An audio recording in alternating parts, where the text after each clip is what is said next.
Yo, yo! What's up mga kabutingting? Yan, good day po sa ating lahat mga kabutingting at welcome back sa ating munting channel. Yan andito tayo ngayon sa Mantahan at tayo ay maghahanap ng customer. Electric fan, repair, washing! Repair, electric fan, washing!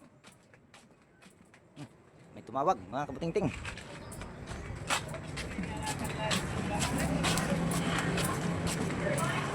Pa-repair ka na ay! Asa? Pa-repair ka? Pa-repair ka? Pa-repair ba ka? Yan. Hanap tayo ng customer kagad, mga kabutingting. Yan dito. Antayin lang natin na ilabas yung electric fan. Electric fan lang daw. Ayan. Ayan na yung electric fan niya, mga kabutingting. Yan yung may-ari. Ang problema niya na gitanaw na ninaho. Ayan. Tinignan ko na daw pala ito, mga kabutingting. Pero bakit hindi mo pinagawa na Siguro wala budget na yan, Yung kubalik sa Mayo, balik. Ayun. Ayan. 16 inches na ang brand ay Camel. Gawang Pinoy. So, ayan. Handa lang ako ng gamit, mga kabutingting. Stay put muna kayo dyan. Dahil ako ay maghahanda pa ng gamit. Ayan. Meron ako ditong gamit na nakahanda. Ayan, meron ako ditong extension. At meron na rin ako mga gamit na inilabas. So, tinignan ko na ito, mga kabutingting dati. Sabi ni nanay. Yun nga lang, ngayon niya lang napagawa dahil wala pa siyang budget. Buti may pagkabingi-bingi ako, mga kabutingting, pero pag mga customer ko ang magtawag, abay naririnig ko. So try natin itong saksak, pero para yatang may napansin ako dito. Yan yung kanyang pindutan, hindi niya na itong original na pindutan. Pero pwede rin naman. Kaso lang malaki ang butas. Pero hindi ako ang gumawa niyan, mga kabutingting. Dahil pag nagpalit ako ng pindutan, itong kanyang katulad nitong mga kulay puti, natatanggal lang yan. Tapos, pag natanggal mo yan, ikabit mo lang yan doon sa ipapalit mong pindutan. Tatanggalin mo yung ano niya, yung kanyang ito, yung pinaka, tawag niyan, plastic, yung natatanggal lang kasi yan. So, ililipat-lipat lang yan. So, yan, tingnan natin ito. Pero alam ko, umuugong lang yata ito. Pero try pa rin natin. Ayan. Tapos, itagilid lang natin. Pindutin natin sa number 1. Ayan, kung naririnig nyo, umuugong lang. So, dahil umuugong lang yan, tingnan natin. Ayusin ko lang yung aking tripod. Bababa ko dito. Yan, ito yung ating tignan kung anong problema nito. Pero hindi ko naman ito tinignan. Kung sabaga sinaksak ko pa rin ito dati na umuugong lang. So, try natin kung anong problema nito. Pwedeng bushing, pwede ring capacitor lang. Or pwede ring motor. Basta umuugong. So, tanggalin lang natin tong screen, yung kanyang grills pangharap. Ikutin lang natin yung ilisi. Yan, malambot naman. Yan malambot. Tanggalin natin yung ilisi para sigurado tayo. Dahil pag may ilisi, medyo malambot talaga siya ikutin. So saka natin ikutin ngayon. Ayun, matigas. Matigas ito, mga kabutingting. Maganit. Ayan ayan, hindi siya umiikot. So tanggalin na rin natin ito. Kanyang guard lock, pati yung screen. Tay, bakay ko ba tay? Yan, putol na yung mga ano niya dito. Yung tawag niyan, yung sabitan sa screen para hindi umikot-ikot. So, bababa lang natin ito. Ayan. So, kalikutin natin ito, mga kabutingting, at tignan natin kung bushing ba problema nito. So, yan, bago ko ito kalikutin, disclaimer lang. Lahat po ng video na ina-upload ko sa aking YouTube channel ay based lang po sa aking experience at hindi ako dito nagmamagaling. At kung bago kang napadpa dito sa aking munting channel, baka pwedeng hilingin ko na rin yung inyong pag-subscribe at pakipindot na rin yung notification bell at ilagay sa all para ma-notify ka pag mayroon akong mga bagong i-upload na video. At kung magustuhan nyo itong video na ito, para makatulong din tayo sa ibang gustong mag-DIY, yan, i-share nyo itong video na ito, mga kabutingting. Pero kung hindi ito magawa, huwag nyo i-share. Ayan, so ito yung ating tanggalin. Kagbuwang na. Ayan, tapos tanggalin din natin itong tornilyo sa likod. Ayan, oops, matutumba pang kagbuwang. Pagpagan muna natin, alikabok.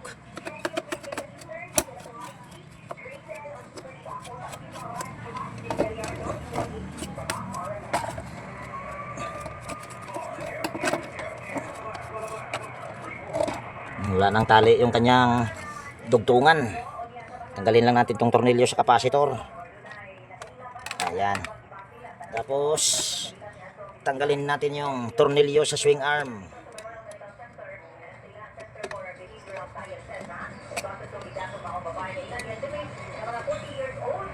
Ayan.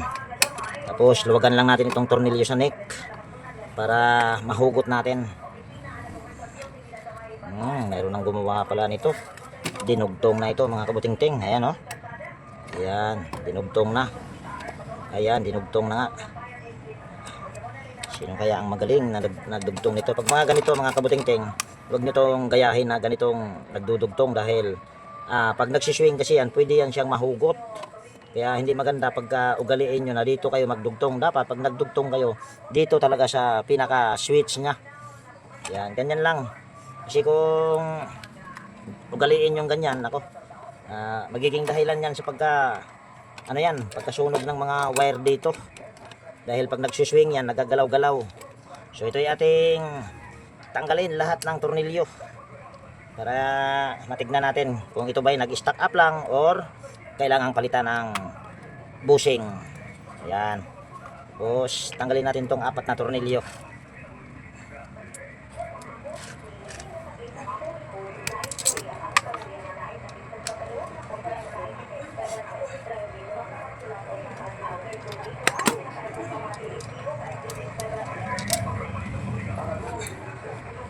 Ayan, dandahanin nyo lang mga kabuting-ting, baka mamaya pagka ganyan wala nang tali yung mga dugtungan niya. Dandahanin nyo lang, baka mamaya makaputol kayo ng higla, lalong hindi nakagana yan pagka ganyan. Kung tigas. Ayan. Nag-stack up lang ito mga kabuting-ting pagka ganito. Natuyuan ng langis. Ayan, walang groove. Dito sa kabila. Ayan, napakaganda rin. Ayan, oh, napakaganda ng shafting. Ayan. Hindi kita, natabunan sa aking daliri. So tali muna natin itong dugtungan niya or yung mga pinaghinangan dahil nako, ginawa nito, pinulupot lang at ginamper. Dali ayusin natin ito. Kaguwang yung unang gumawa nito. Dali ha, ayusin lang natin. Ayun. Kinsa may una ni trabaho nay? Kinsa una ni trabaho ni? Taga diri ra si Injo? Ha? Ano pangalan? Loy? Uloy? Luloy. Taga saan man yun ay? Yan, mayroon na daw palang gumawa nito mga kabuting-ting. Luloy daw ang pangalan. Hindi tinanggal yung thermal fuse, ginamper niya. Ayan, nag-jumper siya. Hibla. Bagay, okay naman din ito. Yun nga lang, walang balot yung kanyang delikado sa ground ito pagka ganitong hindi mo ibabalot. So, ulitin lang natin ito. Yan, ako'y magpainit lang ng hinang dahil ulitin natin ito. O yan, ito na yung ating hinang. Papainit tayo ng hinang. Putulin natin ito. Yan. Dandahan lang pag mga ganito dahil ang hibla nito ay napakanipis. Baka makaputol tayo. Pag nakaputol tayo ng isang hibla sa halip na magawa, nako, delikado na yon. Pag mga ganon, pwedeng hindi magawa, pwede ring magawa. Yan. Pero kung maputol siya na sagad, ayun, medyo mahirapan ka doon. Dahan-dahan lang pag mga ganito. Ayan, pulupot natin ito dito. Ayan. Tapos yung hinang kakasaksak lang, hindi pa mainit yan. Kaya antayin muna natin ayan ay uminit. So post ko lang muna ito. Ayan, bali habang tayo ay nagpapainit ng hinang mga kabuting-ting, halimbawa kung magpapalit kayo ng pindutan, yung original na pindutan, ano nyo lang, ito natatanggal lang mga ito. Ayan, gamit tayo ng flat screw dahil matigas. Ayan, ito sa sa Panasonic. Mga sikanhan lang itong aking pindutan, pero metal, matibay. Ayan, nahuhugot lang ito. So tatanggalin nyo lahat. Kung magpapalit kayo ng pindutan, so isisiksik nyo lang ito. Yan, isisiksik nyo lang ng ganito. Ayan, kaso bumalik ko. Ganyan lang. Ayos natin. Yan. ito natatanggal lang ito mga kabutingting, kaya pag nagpalit kayo ng pindutan, yun ililipat nyo lang to doon sa original para hindi siya pangit tignan. Katulad nito, oy, kagwang. Katulad nito, ayan oh. Oh, laki na ng butas, ayan. Hindi maganda. So ganun lang, pagka gusto nyo magpalit ng, ano ba tong aking tripod natutumbang kagwang, ayusin natin. Ayan, painit muna tayo ng hinang dahil siguradong hindi pa mainit yan. Ayan, mainit na siguro tong aking hinang mga kabutingting. So ito ay ating ihinang lang. Sa totoo lang, pwede naman itong ipupulupot lang kung wala ka talagang nakong aking tester. Ayaw lumusaw. Tester, hinang pala, bakit tester ang sambit? Kagwang talaga, mahirap magtagalog. Yan, linisan ko pala muna itong aking dahil nangitim. Binutas ko kasi ito kahapon sa plastic kaya nangitim. So linisan ko muna ito. Ayan, mainit na ito or nalinis na ito mga kabutingting. Tumba na naman. Kagwang talaga. Nasasagi sa aking nasasagi sa aking bukton. Bukton ibig sabihin braso. Okay na yan. Kaso parang may nalaglag. Tanggalin natin. Check natin yung mga niya, panuklob, baka mamaya malutong na.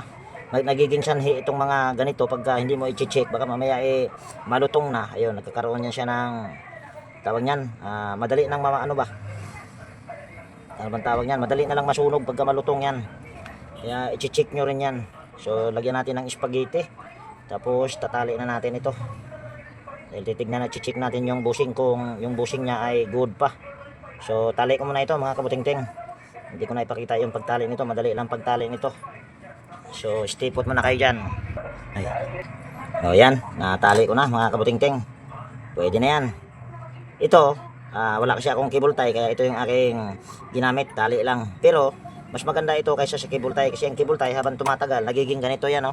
Ayan, kusang napuputol yan. So check lang natin itong kanyang bushing. Wala namang gasgas. Kung sa baga nag-stack up lang ito. So ito ay ating langisan lang natin yung pangharap. Good na good pa naman yung kanyang shafting, napakakinis pa. So ito ay ating langisan lang yung foam, pati shafting langisan din natin. Nagbuwang na. Ayan, okay na yan. Tapos pagpagan lang natin ito. Ayan. Tapos ganoon din ito. Basahin natin yung kanyang foam. Ayan, okay na yan. Tapos linisan natin yung bushing. Wala namang gasgas yung bushing nito. Ayan Baka sabihin nyo, nagtitipid ako ng bushing. Marami akong bushing. Hindi naman marami. Ayan yung aking bushing. Pero hindi ako nagpapalit. Basta okay pa. Bakit naman ako mandadaya? Hindi ko rin naman ikayayaman. So lilinisan ko muna yung bushing. Kuha muna ako ng basahan.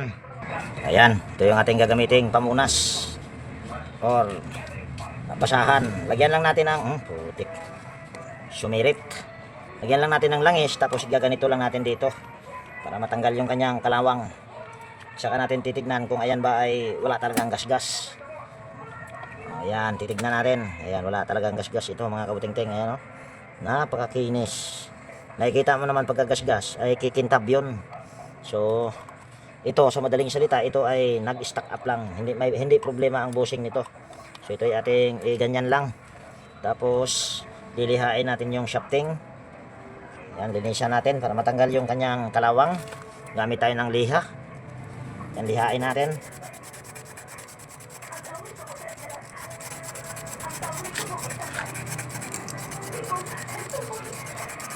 Yan, okay na yan. Punasan natin para matanggal yung kanyang baka mamaya may na niliha na bakal. So magiging dahilan pa yun sa pagkasira ng bushing. So, balik natin yung spacer. Tapos langisan lang natin yung kanyang yung shafting. Sa harap na langisan na natin. So assemble natin. Kung ito ba iikot na. So problema nito, wala tayong ginawa kundi maglinis lang. Andali. Naipit. Ayan. Manja para yatang mali Yatang mali.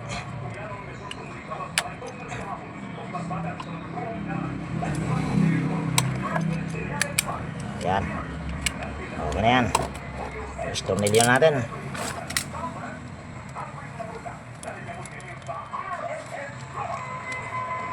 Ayan. Tapos itong isa.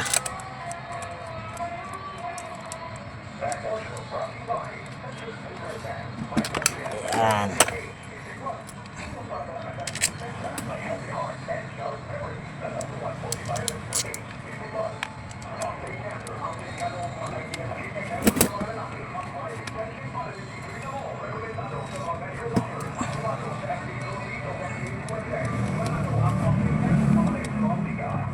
Hindi pa nga ako nakapag hindi pa ako nakapag ano sa aking megaphone mga kabutingting. Tawag yan, nagpasigaw ba or pinatunog.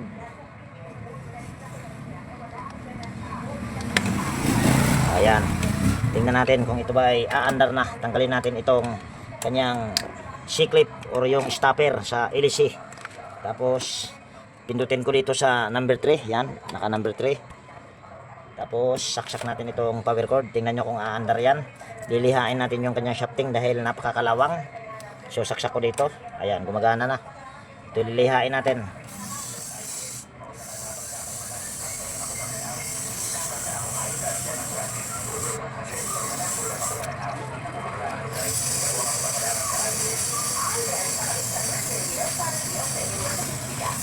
So ayan, napakaganda na ng shafting nito.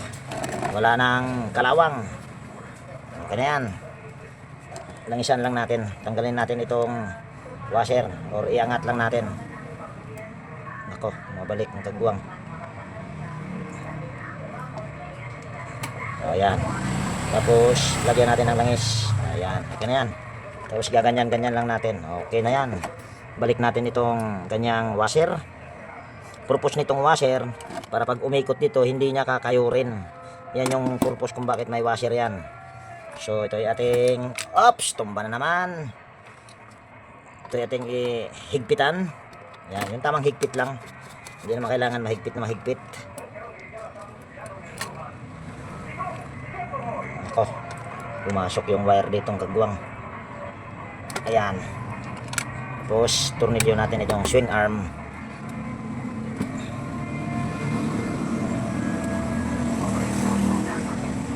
Tornilyo natin. Ayan. Balik natin yung C-clip stopper sa LC.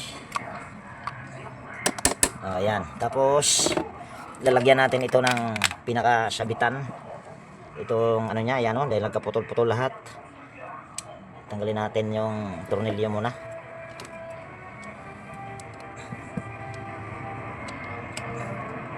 Tagbuwang ayaw matanggal ah. Ayaw matanggal. Ayan. Pagpagan muna natin. Ayan. Tapos putasan natin ito. Ayan. Ayan. Dito rin butasan din natin. Para magkaroon siya ng stopper sa screen, hindi siya iikot-ikot. So, kuha muna ako ng tornilyo, 3 tornilyo or pwede ring 2 lang. Ayan, meron ako ditong 2 tornilyo. 2 tornilyo lang ilagay ko nito dahil wala na akong tornilyo. So ito yung ating ikabit dito. Okay na itong 2 tornilyo, hindi na iikot yung screen dyan. Yan lang naman ang purpose nito. Kaya lalagyan natin para hindi umikot-ikot yung kanyang screen or yung grills.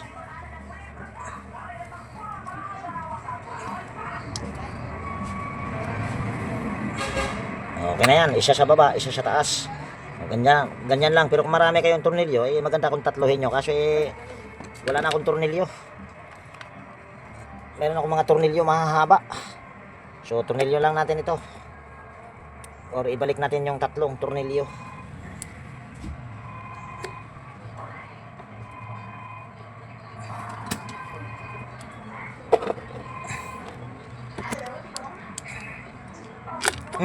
Tagbuwang.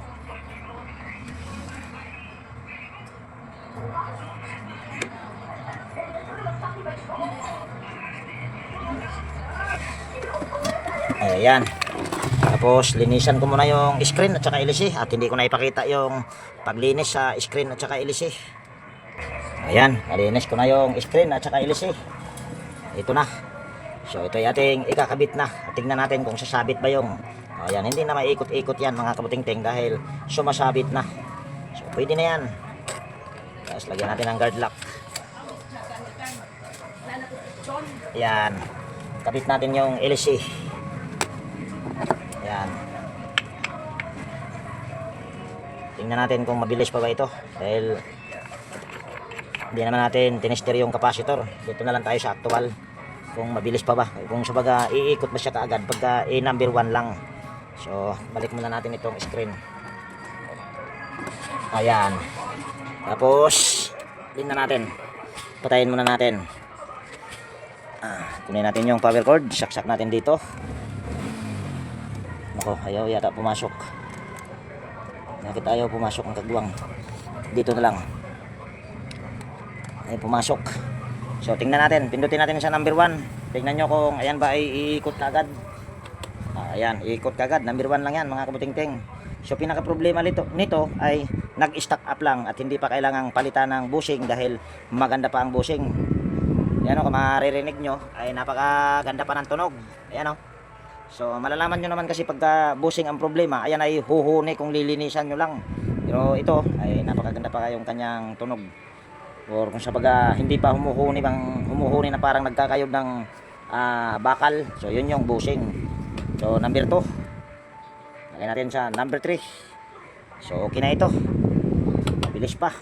Hindi pa kailangang palitan ng capacitor. So ayos ko lang yung aking tripod. Ayan. Tapos tornilyo natin itong capacitor. So mayroon na tayong buhay na mano mga kabuting-ting. Buhay na mano ko pa lang ito. Dito sa mantahan. Okay na yan. Tapos ako, napakadumi ng takip. Linisan muna natin ito.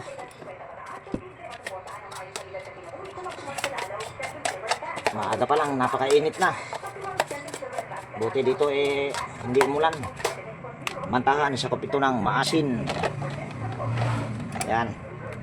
Tornilyo lang natin itong cover sa motor.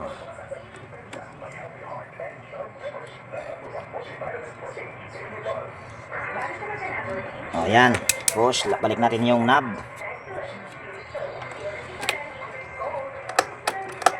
Okay. Final testing. Pindutin ko dito sa number 1. Ayan, ikot ka agad.